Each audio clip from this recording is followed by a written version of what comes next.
Assalamualaikum warahmatullahi wabarakatuh. Salam dan bahagia. Tergerak, bergerak, menggerakkan Indonesia maju. Hai hai hai, bertemu lagi kita dalam modul 1.2, yaitu modul 1.2E Eksplorasi Mandiri bersama saya Dewi Hasana, CGP Angkatan 11 Kabupaten Ogan Ilir. Sebelumnya, marilah kita berkenalan terlebih dahulu. Saat ini saya berada di kelas 1149 yang difasilitatori oleh Bapak Apriyadi, SPD MPD sebagai pasil saya Angkatan 11. Kemudian saya juga dibimbing oleh Pak Rudi Susanto SPD sebagai PP saya Angkatan 11. Dan saya sendiri, Ibu Dewi Hasana, CGP Angkatan 11. Pertanyaan pertama, bagaimana Bapak Ibu memahami cara kerja otak, 5 kebutuhan dasar manusia, tahap tumbuh kembang anak beserta pengaruhnya pada pembentukan kebiasaan dan nilai-nilai hidup manusia? Mengapa demikian?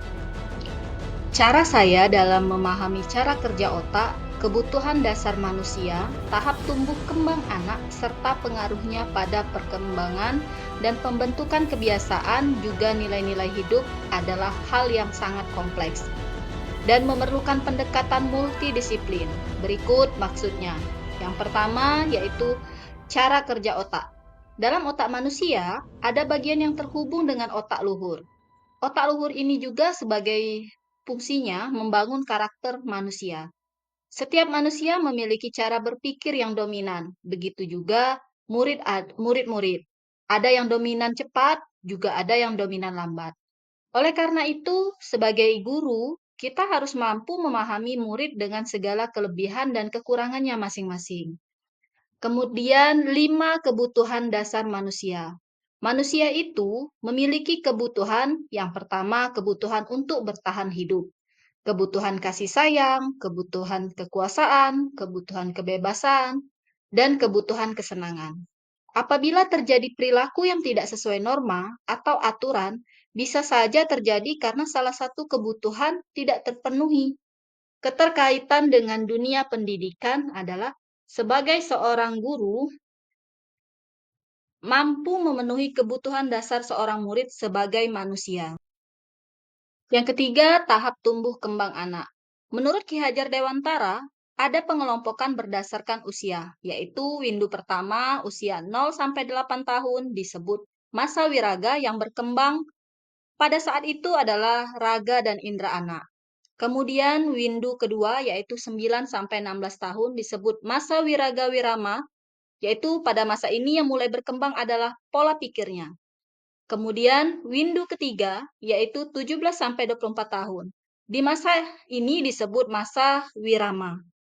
Pada masa ini guru harus menuntun murid untuk mengenali potensinya.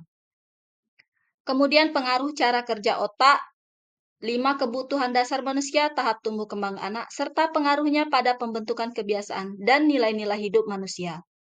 Pada ini membentuk kebiasaan dan nilai hidup manusia dipengaruhi oleh cara kerja otak, kebutuhan dasar manusia, serta tumbuh kembang anak. Pada murid mereka memiliki cara berpikir yang berbeda-beda. Dalam hal ini, guru harus memahami dan melatih mengelola keduanya secara seimbang. Selain itu, anak memiliki kebutuhan dasar yang apabila tidak terpenuhi, kemungkinan akan melanggar norma. Pertanyaan kedua, menurut Bapak Ibu, nilai-nilai apa yang perlu dikuatkan sebagai guru penggerak? Mengapa demikian?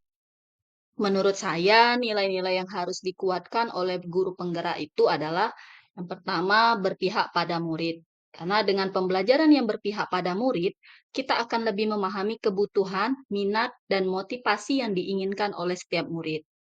Kemudian yang kedua, yaitu mandiri. Melatih anak untuk mandiri sebagai bentuk pembelajaran agar mereka bisa mengambil tanggung jawab mereka sendiri.